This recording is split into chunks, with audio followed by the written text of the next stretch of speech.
जिसका डर था वही हुआ। जिस सऊदी अरब को लेकर इजराइल ने बहुत उम्मीदें पाली हुई थी, उसने आखिरी वक्त में ऐन वक्त पर ऐसा कदम उठाया कि जो बाइडेन भी हैरान है। और सबसे ज्यादा अगर कोई खुश है तो वो ईरान हो रहा है। अब सवाल यह है कि क्या अमेरिकी राष्ट्रपति बाइडेन इजराइल को बचा पाएंगे?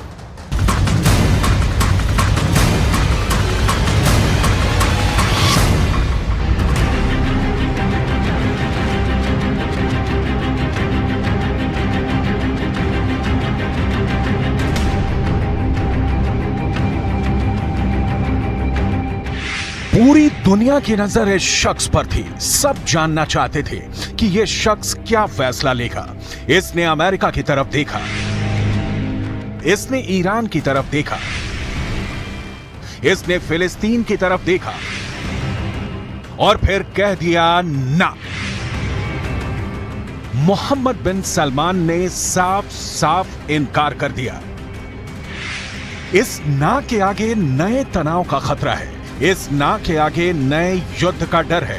इस ना की वजह से पूरा पश्चिम एशिया एक भूकंप आने का इंतजार करने लगा है, जो अब पूरी दुनिया को हिला सकता है। सऊदी अरब और इजराइल के बीच फिलिस्तीन का मुद्दा फिर से सुलगने लगा है।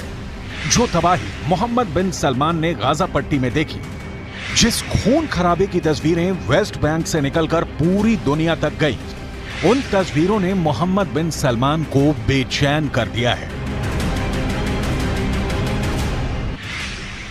इसीलिए सऊदी अरब ने साफ साफ शब्दों में कह दिया है कि वो इजराइल से किसी भी तरह का समझौता नहीं करेगा। सऊदी अरब ने बता दिया है कि जब तक इजराइल में नेतन्याहू की सरकार है, रियाद और तेल अवीव के बीच दूरियां नहीं मिटेंगी। सऊदी अरब ने यह कहकर इजराइल के साथ दोस्ती के ख्वाब देखने वालों की उम्मीदों पर पानी फेर दिया है। इस खबर ने पूरे पश्चिम एशिया में नया तहलका मचा दिया है। फिलिस्तीन के गाजा पट्टी से लेकर वेस्ट बैंक और सीरिया से लेकर इराक तक इजराइल के खिलाफ एक नया मोर्चा सुलग सकता है और इसकी कमान अब ईरान के साथ सऊदी अरब भी संभालेगा। पूरे इजराइल में ऐसा ही डर सताने लगा है। अब तक सऊदी अरब की तरफ इजराइल बहुत उम्मीद भरी नजरों से देखता रहा है, लेकिन बेंयामिन नेतन्याहू की फिलिस्तीन पॉलिसी ने ऐसी तमाम कोशिशों की जड़ में मट्ठा डाल दिया है।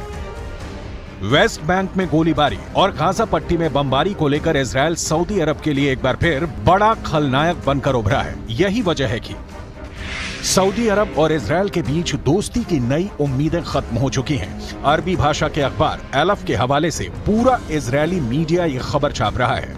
रिपोर्ट यह है कि सऊदी अरब ने कहा है कि जब तक इजराइल में बेंयामिन नेतन्याहू की कट्टरपंथी सरकार रहेगी, इजराइल से शांति वार्ता नहीं हो सकती। गाजा पट्टी में जब जब इजराइल की बमबारी हुई है, जब जब वेस्ट बैंक की जमीन पर इजराइल के सेटलर्स का कब्जा हुआ है, ये तस्वीरें मई महीने की ही हैं, जब गाजा पट्टी पर इजराइल ने खूब बमबारी की थी। धमाके ऐसी कि बड़ी बड़ी इमारतों को मलबे में तब्दील कर दें। ये गाजा का उत्तर पश्चिमी इलाका है, जहां इजराइल ने मई महीने में रात भर हमले किए हैं। छोटे बड़े धमाके होते रहे। इजराइल अक्सर यहां हमास के रॉकेट हमले के बाद हवाई बमबारी करता है। इजराइल दावा करता है कि उसने फिलिस्तीनी गुट हमास को टारगेट किया है। उसके ठिकानों पर लेजर गाइडेड बम इस्तेमाल किए गए। हमास के सुरंग के नेटवर्क को तबाह करने के लिए बंकर बस्टर बम इस्तेमाल किए गए। हमास के रॉकेट लॉन्चिंग वाले ठिकानों को जीपीएस गाइडेड बम से उड़ा दिया गया।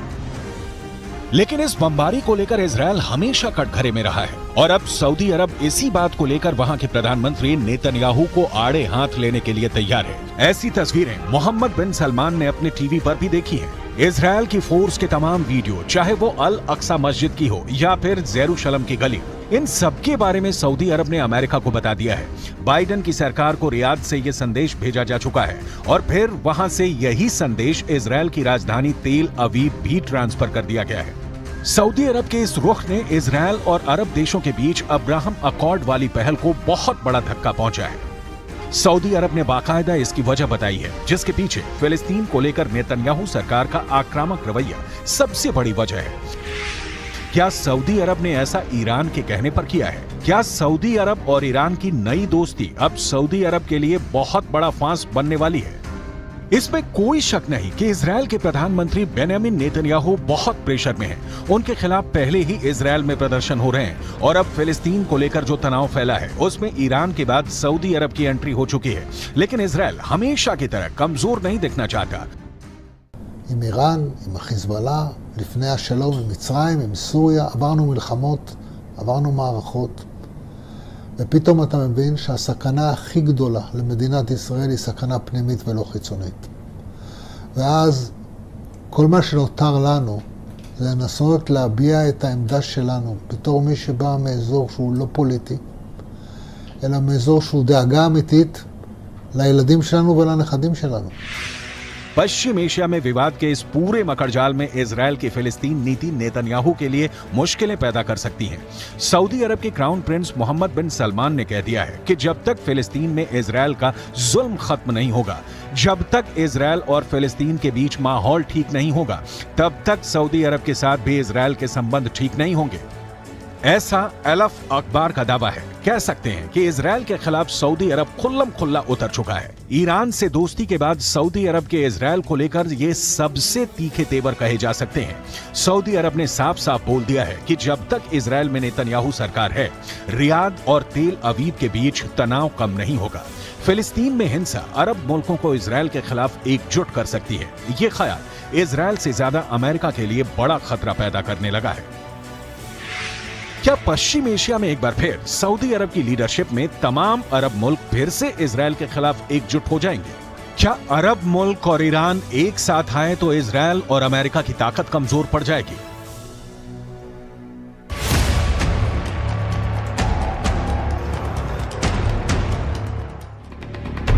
जब से इजरायल 1948 में कायम हुआ है, तब से अरब मुल्कों के साथ उसकी दुश्मनी का लंबा इतिहास रहा है। लेकिन पिछले कुछ वर्षों में इनके रिश्ते सुधरने शुरू हुए। बहुत से अरब देशों और इजरायल के बीच राजनयिक रिश्ते कायम हुए हैं। इसे अब्राहम अकॉर्ड का नाम दिया गया और अरब देशों के बीच इजरायल की इमेज बिल्डिंग को एक नया लॉन्च पैड मिल गया। इसे पश्चिम एशिया में शांति कायम करने का नया तरीका बताया गया। अब्राहम अकॉर्ड को उसके अंजाम तक पहुंचाने वाला अमेरिका इजरायल और सऊदी अरब की सुलह कराने में भी जुट गया। Excellency, my friend, the foreign minister, and I agreed that we should work together to increase the number of the direct flights, the tourism, the trade volume, the investment.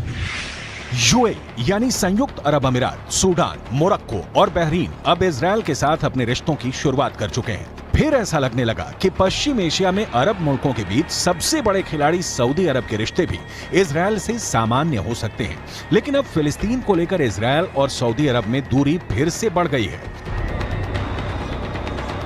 इससे पहले Saudi अरब ने Jordan में अपने राजदूत को फिलिस्तीन का अनिवासी राजदूत करार दिया था।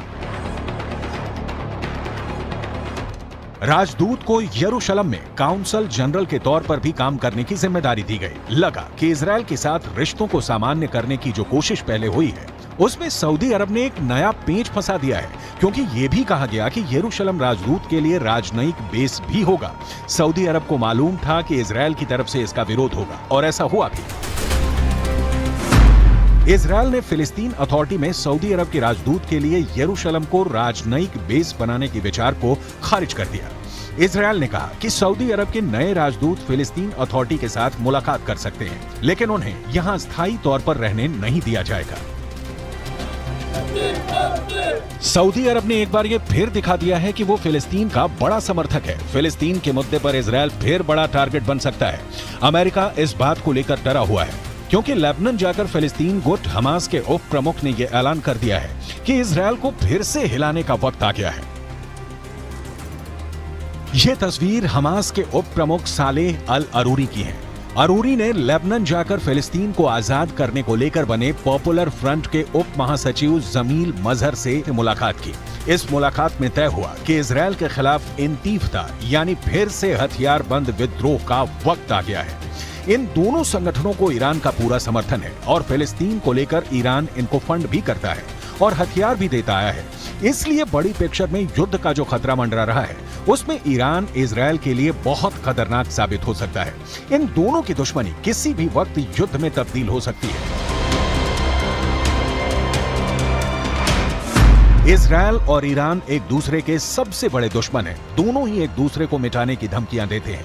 इजरायल को लेकर ईरान बहुत आक्रामक रहा है और उसे नक्शे से मिटाने की बात भी करता रहा है। यही हाल इजरायल का है, जिसके नेताओं ने भी परमाणु धमकियां देनी शुरू कर दी हैं। ईरान के राष्ट्रपति इब्राहिम रईसी ने हाल ही में इजरायल के 2 बड़े शहरों को मिटाने की धमकी दी, जिसके बाद युद्ध का खतरा बढ़ने लगा।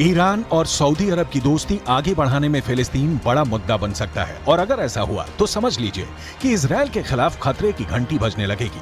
ये बाइडेन के लिए भी बड़ा चैलेंज साबित होगा।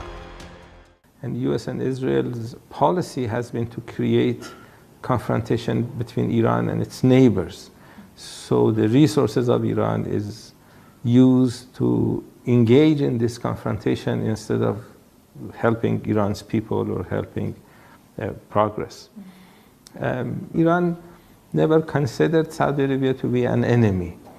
Iran didn't want to have bad relations with Saudi Arabia. Iran wanted to have good relations with all neighbors, including Saudi Arabia.